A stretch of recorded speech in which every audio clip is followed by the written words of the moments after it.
Here we are, still talking Rangers.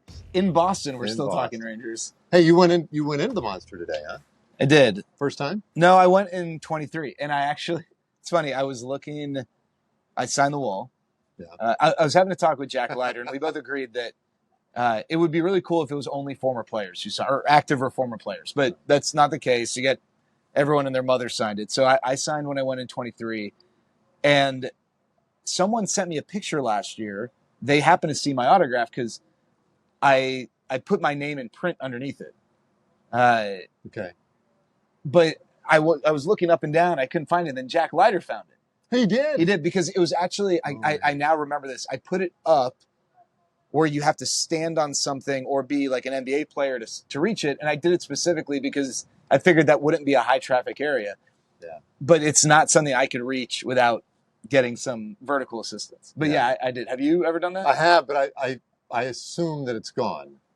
I just assume that it gets signed over, painted over at some point. So I have to go back and check. Although I came in.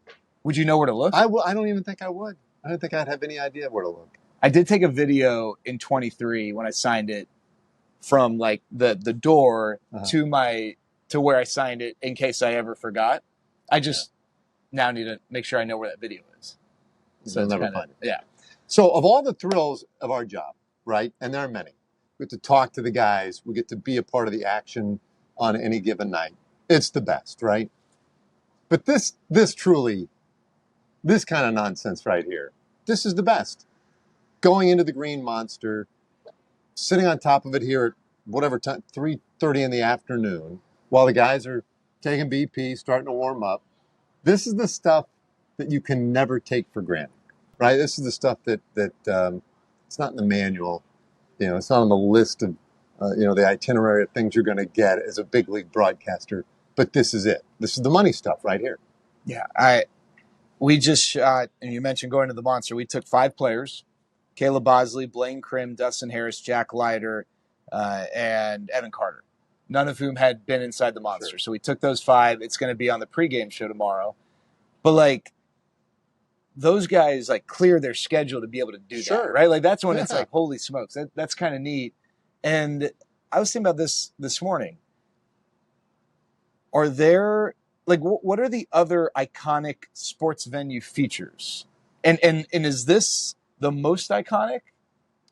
I mean, I think I think in terms of baseball usually only. So I'd have to broaden my what else? My scope a little bit, but of active ballparks. What's a feature of the structure that is iconic? Right. I mean, there's the Ivy at Wrigley. Now, these things are iconic and notable because they carry with them some history, right? Yeah. I mean, this thing has a lot of history. This ballpark built in 1912. This wall burnt down. There are a lot of reasons why this is super cool. Also, the unique nature of all these ballparks. But I would say the Ivy, this wall. I mean, then you're starting to talk about the next oldest ballpark is Dodger Stadium, and it would have been Vin Scully. Would have been the greatest feature. Yeah. And then, Angel Stadium. So, like... I mean, that's not... Right, and that doesn't carry with it anything. So... Like the Tiger Stadium home run porch is cool, but that's no longer. And I feel like a lot of those older ballparks had stuff like that. Even old press boxes, right? Tiger Stadium had the press box that hung out over the plate. Yeah. Very cool and unique and iconic.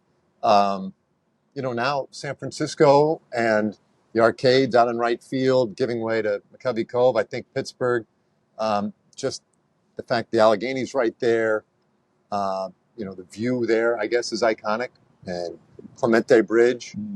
But it's hard. It's hard to come up with anything, certainly nothing, I don't think anything this good. Outside of baseball, I mean, basketball and hockey arenas, I mean, the structures themselves, I guess, don't really have a ton. Like, I guess maybe the parquet floors at the Garden, I was gonna say, right? We're right by the, that would be really cool. Yeah. For sure.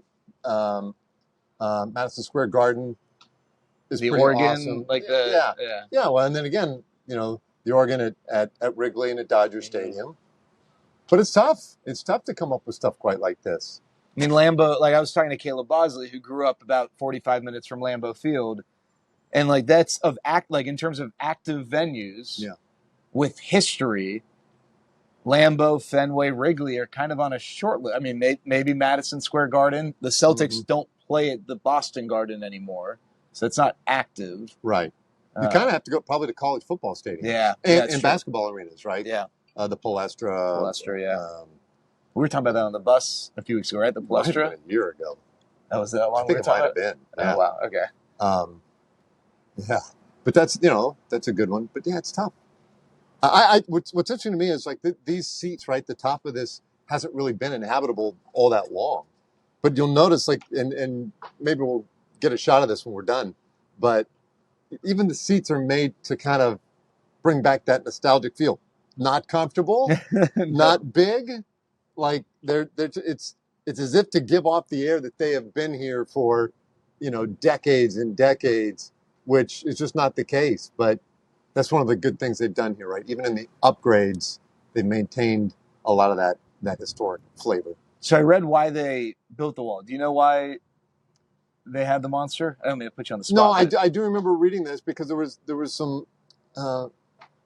I remember there was there was a fire, right? That was a problem or an issue. So what I read was, if I have it correct, it was to prevent the people outside of the ballpark from being able to watch the game for free. Oh. That because of whatever was around here when the ballpark was first erected. Well, I feel less good about this now. That's awful. I mean, that's really piggy. It's a blocker. Right? And it wasn't, I didn't realize this. I mean, I guess it makes sense.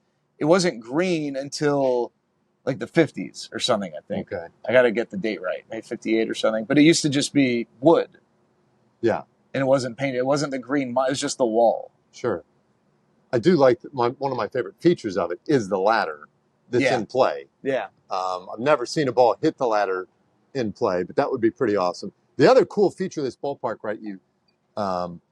Green Monster with the ladder, but then also the foul poles. Yeah. You're familiar with the light on it? Oh no! What's the? These are the only foul poles. I was thinking about because of Carlton Fitz. That's why I think about. Well, of course, but they actually, and again, it's right here. But it has in the middle. See that pipe right there? Yeah. There's a fluorescent light that goes top to bottom on both sides. It's very small. It doesn't stand out. So when you're watching the game, when you're sitting in the booth tonight, take a look. It won't stand out. You won't really notice it until you use your binoculars or whatever and check it out. But for some reason they put whatever call it, fluorescent bulb or tube right to it. Are there two more iconic foul poles? Like, so you got Carlton Fisk right? and then Pesky pole. Yeah. Yeah. Which, by the way, Pesky hit less than 20 home runs in his career, and I don't think many around that. We're right there. It was in a broadcast where somebody jokingly said that it was the Pesky pole because Johnny Pesky, he could hit one out there 302 feet, wrap it around that pole, which he may have done once, but it's not like he abused it. It's since been abused a few times. Yeah. I mean, it's a funky pole and placement. It's so cool. And when you're walking around here, that's the other fun part, right?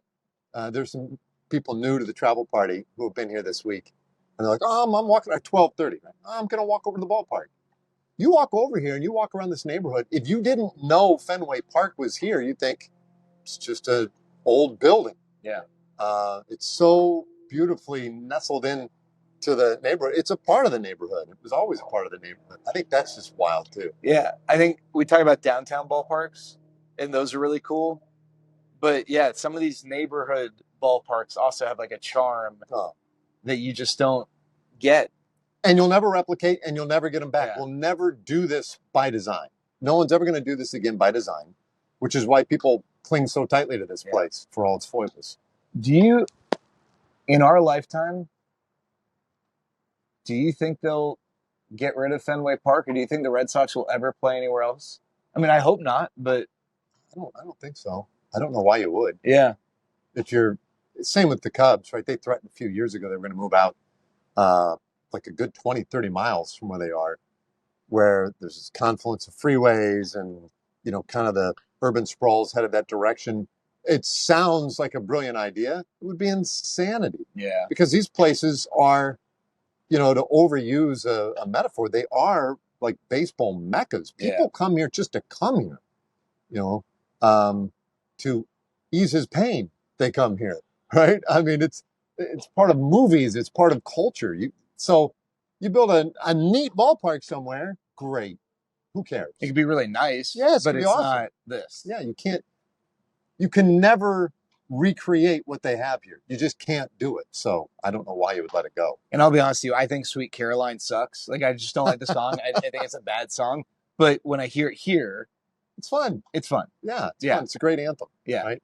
And it's crazy that fans will stick around just to hear that. And if it's not a close game, there's a mass exodus before the bottom of the eighth starts. Is it the first stadium anthem? Right? You know, every football stadium now of consequence has their moment. A lot of baseball stadiums have created something similar, but this had to be the first. When did it start? Do you know the history of it? I don't. I need to look that up. I don't. But and I'm not counting Take Me Out to the Ball Game. That doesn't count. Right. But it's got to be. Yeah. I mean, and the cool thing is, a lot of ballparks have their thing that takes place right after Take Me Out to the Ball Game. So you go to this place, they're always going to play this song. You go to that place, they're always going to, Cotton Eye Joe, the Globe Life Field. This is like its own thing, right? It's in between the top and bottom of the eighth. It's not tied to Take Me Out to the Ball Game. I like that about it too, right? Yeah. I like that they separated it from that to give it its own place. Now, again, we need to research this. Was that always the case? Was it always middle of the eighth, or did it used to come after the stretch, and then somebody wisely said, let's make it its own thing. Let's move it out and give it its own space. Smart. They've had some really, it's worth noting, they've had some really, really bright and savvy marketing people over the years here too. It isn't just a function of having a neat old dump that some people dislike, most people love. They've been pretty cagey about how they've taken care of it, marketed it, and made it a great environment. Yeah. The last thing though on it, fans. Can we talk about fans? Yeah. There's never, you don't see it. You'll see it occasionally, even at Yankee Stadium. The hey on the scoreboard, clap. Never see it here. You will not see it here. It's like forbidden here. They don't ever do it. And there is concern here, actually, in their front office about now this changing demographic here, because it is becoming a younger crowd. And the old line Red Sox fans are slowly but surely giving way to wealthier, entrepreneurial fans who come here because it's a cool thing to do or whatever, but they're concerned that their love and understanding of the game isn't quite at the same level, and they're a little worried about that. Will fans continue to know the game well enough here, know when to get up and applaud the team or to encourage the team, or for that matter, when to boo, right? That's part of the equation too. Sometimes fans need to boo. I thought I don't remember where we were. Well, first of all, growing up, when I'd watch Rangers games at Fenway, invariably the broadcasters would always talk about how these fans are very intelligent and they will cheer or applaud a visiting player for making a great hustle type play. Busting their tail on a foul ball and, maybe flipping over the sidewall or making a diving catch. They'll recognize that, which I always thought was cool. But we were somewhere a few weeks ago, and a starting pitcher walked off the mound at the end of an inning. And one of my biggest things is that I always love the ovation a pitcher gets when their night is done, but you usually only get it when they are removed in the middle of an inning, because otherwise, as a fan, you don't know, or they come back out. But wherever we were, they knew that guy was not coming back out. He completed the inning, he walked up the mound, and they gave him a huge ovation. I was thinking, that is really neat when fans behave in a way that shows an awareness, an appreciation, not just cheering because, home run. Like, anyone can cheer after a home run, but an appreciation of the nuance of it. I think that's really neat. It is. And I think it is a part of the magic of the experience too. So, because it is like being in a club in a way. We've talked about this a lot in the past, the neighborhood or community feel that you might have in a section, or you might have in the ballpark in general. You might know the ushers really well. And it's one of the beautiful things about baseball. It's daily. We're all there, and we share this together. There's something about being in the know, being in the club. Yeah. And I think when you're in the club and you can kind of influence people around you. Okay, come on now, that's where we get up. He pitched a hell of a game. He's coming off here, and this is it. Like, whatever. Like, that's fun. It's fun to be somebody who gets it and who can help educate other people. And then it's fun to, know that you're a part of something like that. And so a good, strong community knowledge of the game, it stands out, man. And this place has it in spades. There's some others that are good. I think winning consistently breeds it. I do have to say that, because I've been in other towns where they weren't good, and they've gone on long runs of success. They're pretty good now. Yeah. So I think, over time, repetition, you figure it out. So anyway, maybe that's where we're headed. Maybe in Arlington will be the class of all of it here soon. People That'd be will cool. talk about the roof. People do podcasts from up on the catwalks. It would be cool that it's cool that people go to AT&T Stadium, because they want to see it. It's a spectacle. It'd be cool but what would be even cooler is I'm going to Globe Life Field and I want to be a part of this fan tradition that they have, or walking out of there being like, man, that was a great atmosphere, right? And winning. You're right. I think winning helps build that. I mean, the Astros couldn't get anyone to go to their games if they paid them, but now on a Tuesday night, it's a huge crowd because, well, as much as we both hate to acknowledge it, they've been the best team in the American League for almost the last decade. Yep. And their fans have grown, evolved, they've learned, they've become a really good fan base, very knowledgeable fan base. So stop giving them. That's my fault. I take blame. Cut. I should never give them credit. Yeah. Edit that out. Just kidding.